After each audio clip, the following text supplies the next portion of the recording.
We've got a real treat for you today. Lisa Stone is here to talk Wash U, women's basketball, all that she has done in this game. We're going to get into all of it. Locked On Women's Basketball starts now.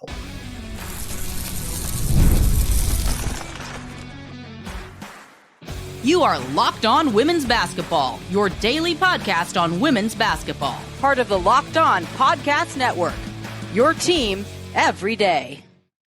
Hi, everyone, and welcome to Locked On Women's Basketball. I'm your host, Howard Megdal. I want to thank you for making us your first listen every day. Over 300,000 of you showed up in October 2024 alone, the way we show up for you 6 days a week. And of course, it is not just me, it is the entire crew over at thenexthoops.com, where we cover past, present, future of women's basketball, over 100 reported pieces every month. If you believe in the mission, go ahead and subscribe. $9 a month, $72 a year, thenexthoops.com, making sure we cover women's basketball the way it has always deserved to be covered. And in my time, in my career covering women's basketball, I have had the honor of being able to talk to, cover, and learn from Lisa Stone. So when I heard that she had taken on a new gig, I knew it required further exploration. Washington University in St. Louis, which, and we're going to get into it, has a legacy of its own that people need to know about and understand. There have not been a whole lot of coaches in the history of the program for reasons we'll talk to as well. Lisa, welcome to the show, and take me through, for you, somebody who has done everything, why this challenge at this time? Howard, first of all, thank you for having me on the show. It's always great to visit with you, and I really appreciate all you do for women's basketball. It's fantastic. We need more people like you. Thank you. Entering a 37th year as a head coach was interesting. I was hired on August 28th, and the way it came about was Randy Henderson, who was the coach that I took over for, went over to Iowa, a place that I have some roots to. Lots of roots. I played there. Lisa Bluter and Jan Jensen and Jenny Fitzgerald were at Drake University. I then became the Drake coach when they went to Iowa, and all of the great success that they have had.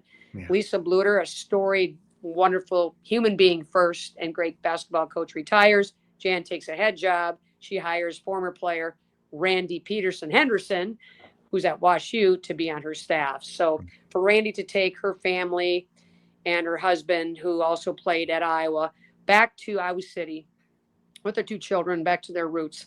You know, it's a no-brainer for her, and I'm really happy for her. And the position became open very, very late in this whole process. Mm-hmm. I got a phone call from the legend, Nancy Fahey, who's called me, and she said, "Lisa, are you done?" And I'm like, "What are you talking about? Am I done with what?" She goes, "Wash U just opened up and you need to go there." I said, "Well, what about you? Why don't you go back?" She goes, "You know what, Lisa, I was there for well over 30 years, and she's got 5 banners that I stare at every single day, 5 national championship banners. Nancy and I have known each other since growing up. She grew up in Belleville, Wisconsin. I grew up in Oregon, Wisconsin. Our volleyball coach grew up in Lodi, Wisconsin. It's just all these cheeseheads all in one." And she played at Wisconsin. I played at Iowa. We've known each other forever. We've been friends forever. My very last game as a Division III head coach at UW-Eau Claire was right outside my office here on the Wash U court in the field house. We lost to Nancy and her Bears that particular year. They went on to win another national championship, and we had one loss that year, and that was the game in the Sweet 16. So I go, "Well, no, I'm not done. I've got a lot of energy still. I love the game. I've been out for a couple years, but I watch it. I travel to lots of different programs and practices and stayed in tune with things. And I mean, I live here." Mm-hmm. So I'm like, okay, we wouldn't have to, let me listen. So our athletic director, Anthony Asma, who is fantastic, extremely supportive, drove over to my little town over the river near Edwardsville, actually Collinsville, Illinois, and sat down. We had coffee. We talked about it.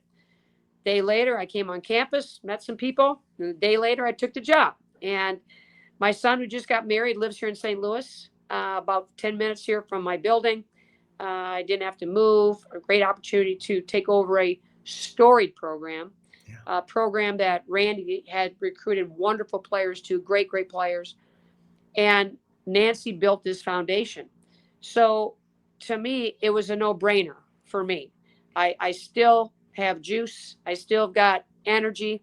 I love coaching. I love this philosophy here.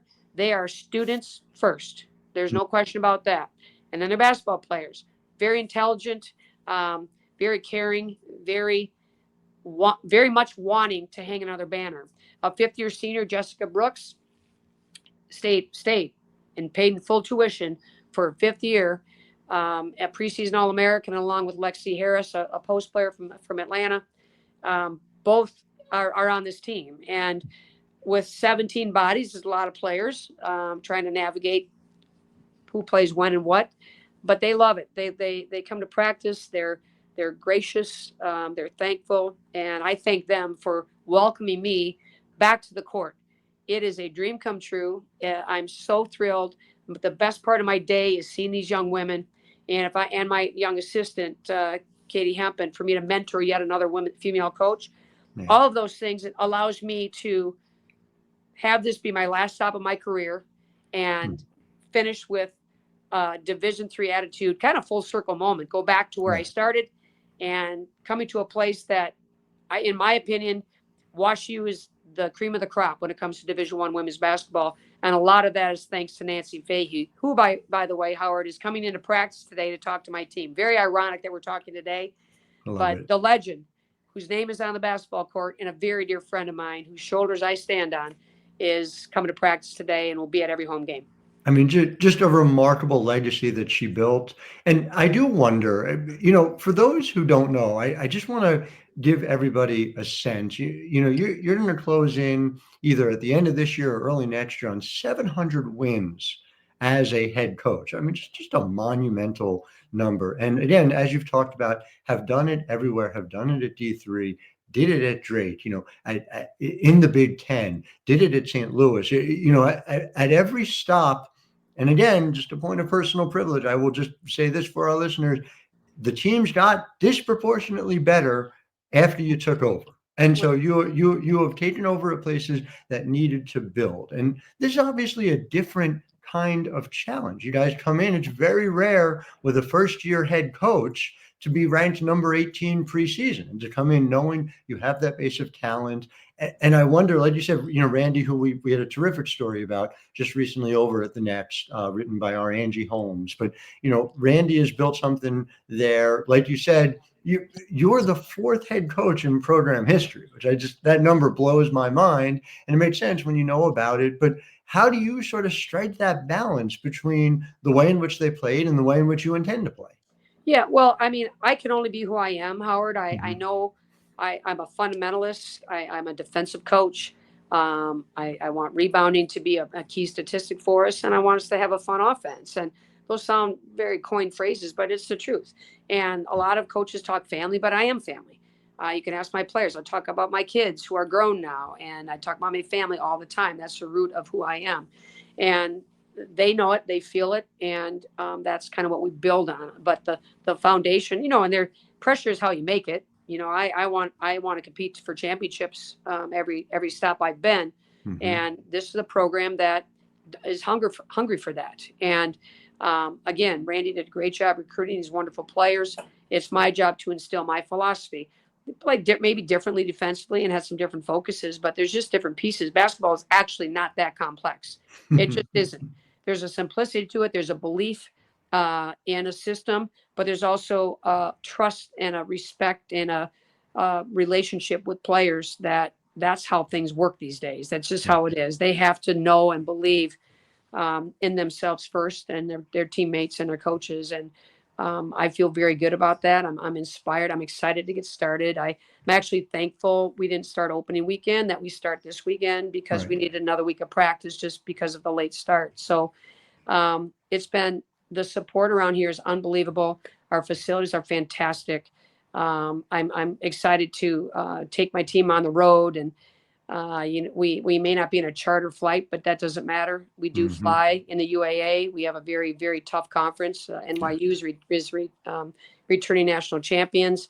I played at NYU when I was at Eau Claire. We lost on the buzzer for the national championship. So I'm very familiar with this league. I'm very familiar with the Division III philosophy. It's been a very warm welcome from some of my buddies that are actually still coaching.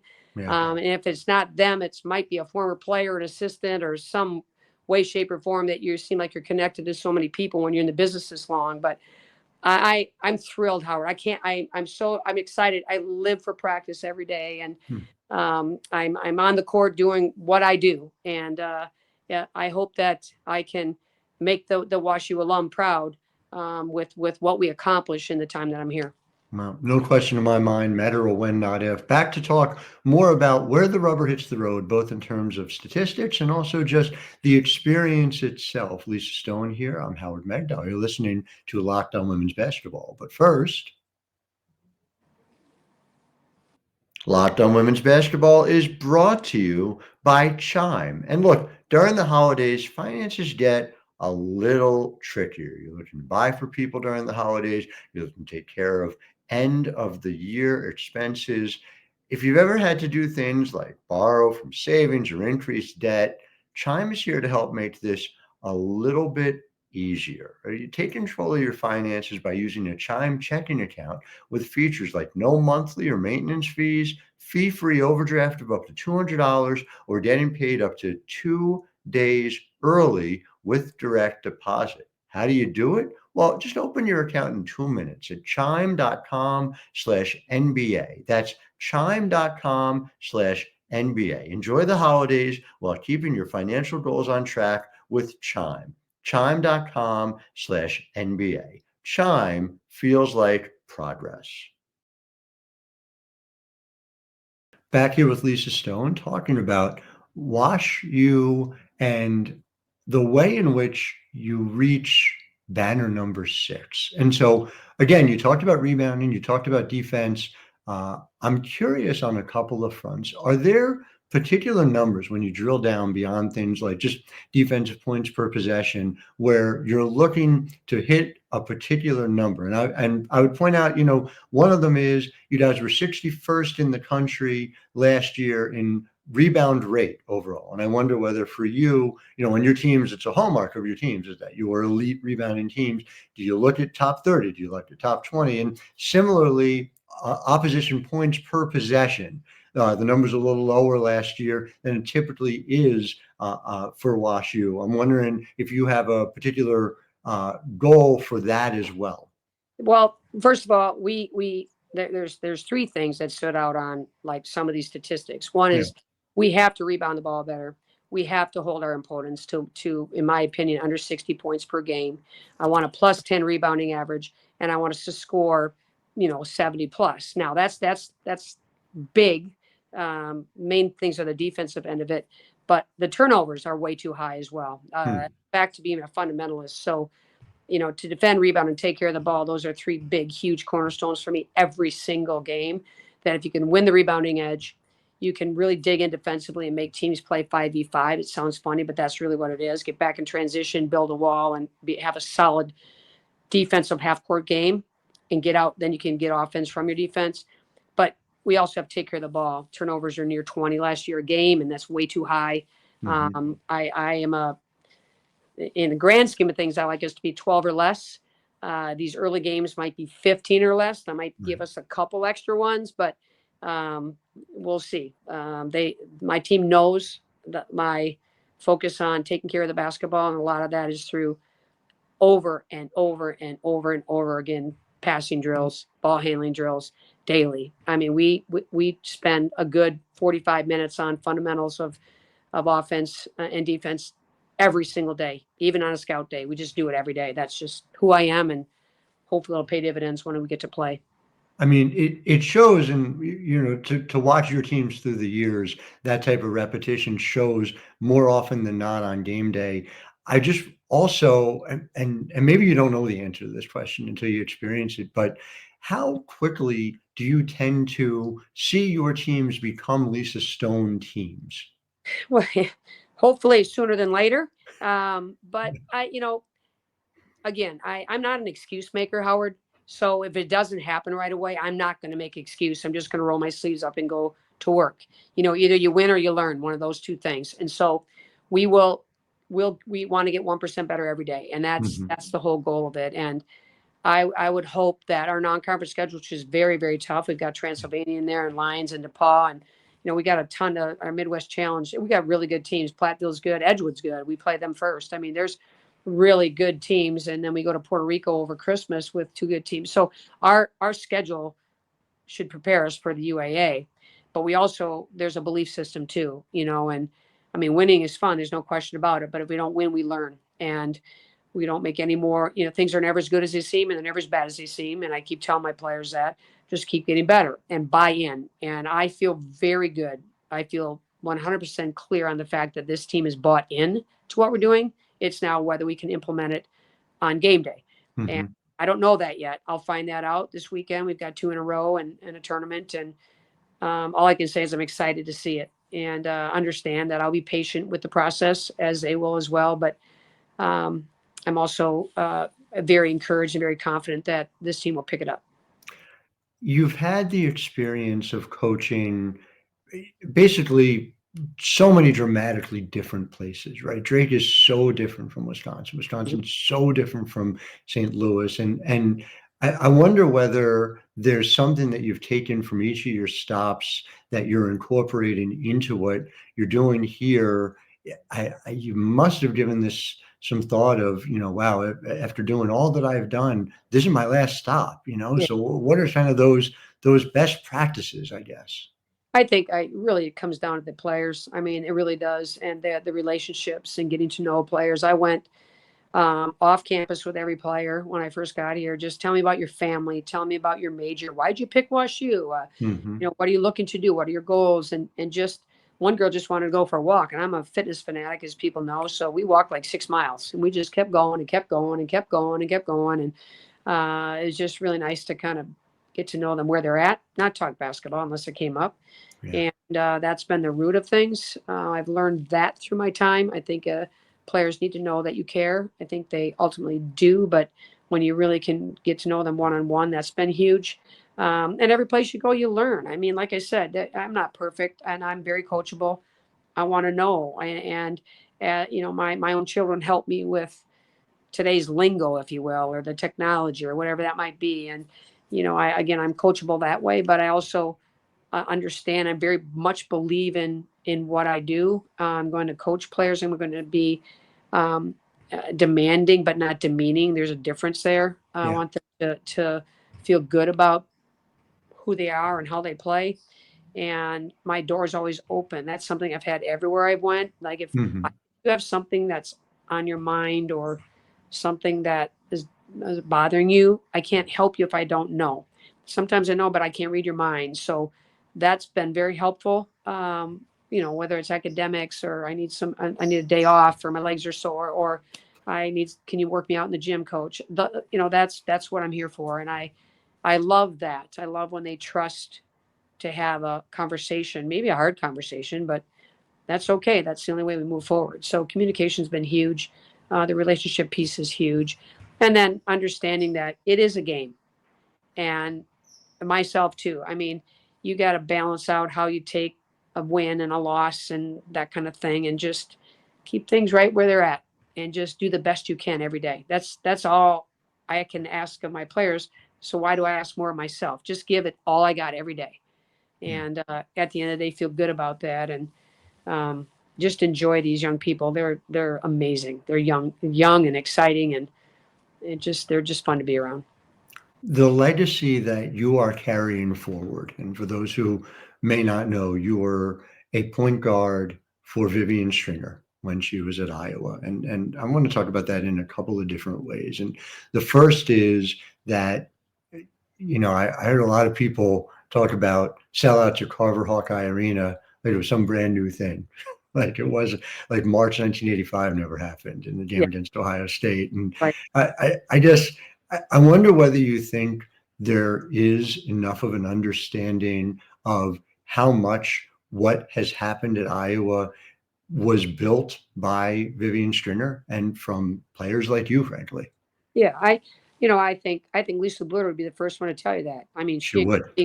Dr. Grant, Lisa Bluter, all of the people that came before and have really leaned into what Coach Stringer did. Coach Stringer's legacy of former players that are coaches is impressive. And there's a reunion most years to celebrate Coach Stringer. The Final Four, everybody gets together at the Final Four. It's a sisterhood of many, many, many, many, many, many people. And I was just very fortunate to play for her because she is one that even on like a 600 win or whatever, there's a video and Coach Stringer takes time to make a video. And I look up and there's my coach who I haven't seen in a while. Or I used to run into her recruiting and her mind and her memory of things that happened her first year at Iowa with Angie Lee and I, and just the stories, you just sit and you laugh. And she is an amazing human being that has touched so many young people's lives and inspired so many of us to be coaches or go into the game or go play professional and take what they learned from her, to overcoming adversity, to staying strong in who you are. And, you were challenged. Coach Stringer challenged me. I had to run that team and I had to be her extension of her on the floor. And she was pregnant at the time, so it was like dealing with all those things. And I'll never forget, I had too many turnovers and I sat down and she goes, "You sit down there and you let me know when you're ready to go back in." I'll never forget it. This is a long time ago. Yeah. And I went up and I scared to death, but I tapped her on the shoulder. I said, "Coach Stringer, I'm ready now." And put me back in. And I think I played 40 minutes a game from there on out. But there's some moments of what you learned. I learned how to be a mother and a wife and a teacher and a coach from her, that you can balance all those things, that she's a role model to me because of how she juggled all those balls in the air, and how she balanced her work-life balance was amazing. And I thank her because I wouldn't be coaching if it wasn't for her. We can't talk about Vivian Stringer enough. I could not agree with you more.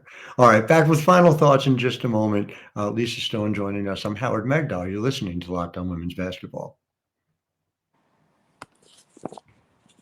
Locked On Women's Basketball is brought to you by FanDuel. And yes, there is currently an off-season in the WNBA. There is women's college basketball, but there is also a league called the National Football League. Apparently, you run or pass. You don't dribble the ball at all. And FanDuel, America's #1 sportsbook, allows you to tackle the NFL action. Yeah, there's tackling too with FanDuel. Right now, new customers can bet $5 and get $150 in bonus bets if you win. The FanDuel Sportsbook app gives you everything you need to place live bets on the NFL. While you get a hunch in the middle of the game, you can check out the latest stats, view live play-by-play, and so much more on the same page where you place your bets. Word to the wise, even though they are from New York, like the Liberty, the Giants and Jets, not quite at the same level as the New York Liberty were. Visit FanDuel.com today. You'll get started with $150 in bonus bets if you win your first $5 bet. That's FanDuel.com. Never waste a hunch and make every moment more with FanDuel, an official sportsbook partner of the NFL. Back here in segment 3, joined by Lisa Stone of WashU, but of the game writ large. And so that's where I kind of want to think this through with you and get your take on it. It feels to me, and part of it, I'm working on a book about this, so I know I'm more immersed in it than I otherwise would be, but it feels to me like so much of what was built in and around those programs in the state of Iowa, at Drake, at University of Iowa. I mean, Iowa State's got a legacy all its own, is now, it's like it's gone global. And I wonder whether when you see things like Lisa Bluter, who, like you said, is the first to pour into those who came before her, and Jan Jensen, who is the first to pour into those who came before her. At the same time, Lisa's just, having dinner with Jason Sudeikis, and you see her on the sidelines at this Indiana Fever game that's completely sold out. Everyone coming to see the thing, that we've always understood was so beautiful, was so meaningful. And now it's like the world has bought in. What's that been like for you? Someone who's given your life to this game. Yeah, it makes you smile is what it does. I mean, it's so cool. I mean, all men, women, everybody around the world are wearing WNBA sweatshirts or Caitlin Clark jerseys or, all Asia Wilson and the whole 9 yards. I mean, everybody's watching it. The Olympics were fantastic. I mean, you can go right down the line. It's just the game has grown. The young girls were interested before, but now it's like, that's what I'm going to do. It's not like a something. It is the thing. And it's inspired crowds. It's inspired people to come and watch. The women's game is pure. It's fun to watch. There's not a lot of dunking. There's a few WNBA players that do that, but that's not why they come to the game. They come to the game because it's family oriented. There's things to do. There's young women that are going to take their time to shake hands and kiss babies and volunteer in the community and just give back all the time. And women have been doing this for years. And when you say people like Lisa Bluter that poured into people that came before them, I'm doing that with Nancy Fahey. Like she's hung 5 banners and Randy for giving me these great players, but they did it a certain way. And there's a Wash U way too, like the things that were involved in the community, on the campus, etc. But as far as women's basketball as a whole, from where it was, my first game at Iowa, we might have had 20 people. By the time I graduated, they're near sellouts. And that has a lot to do with the Vivian Stringers and the Lisa Bluters and the Dr. Christine Grants and the Genos and the Taras. And you go right down the list, Pat Summitt. You go right down the list, in Dawn Staley, the great ones out there. Those are the shoulders we all stand on.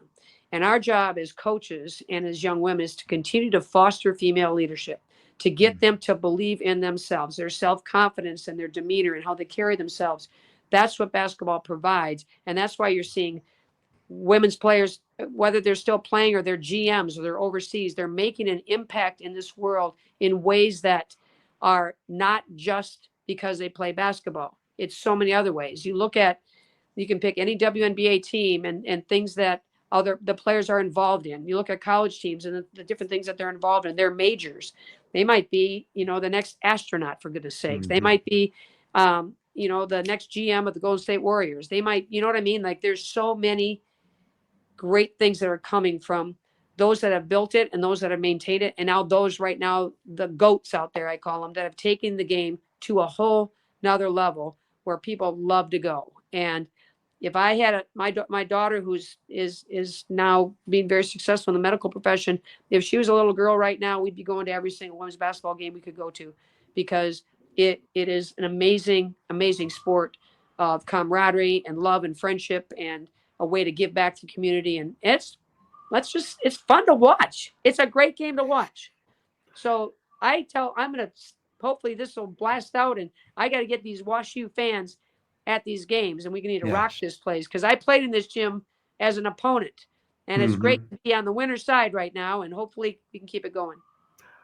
Everything you just said, everything, it is how women impact the world in ways that go far beyond basketball. But leave that aside, it is unbelievably fun. I mean, I just, as a call to anyone listening, you can go watch a Lisa Stone team play, and then you can go to Pappy's Smokehouse. Like, well, what is better than that? I don't understand. It's the best of all worlds. So truly, Lisa, for all that you've done in this game, thank you. Cannot wait to see what is to come in the years ahead here. So we appreciate your time. To our listeners, thank you as always for making us your first listen every day. We'll be back with you tomorrow, as we are 6 days a week. So until then, I'm Howard Megdal, wishing all of you a wonderful day.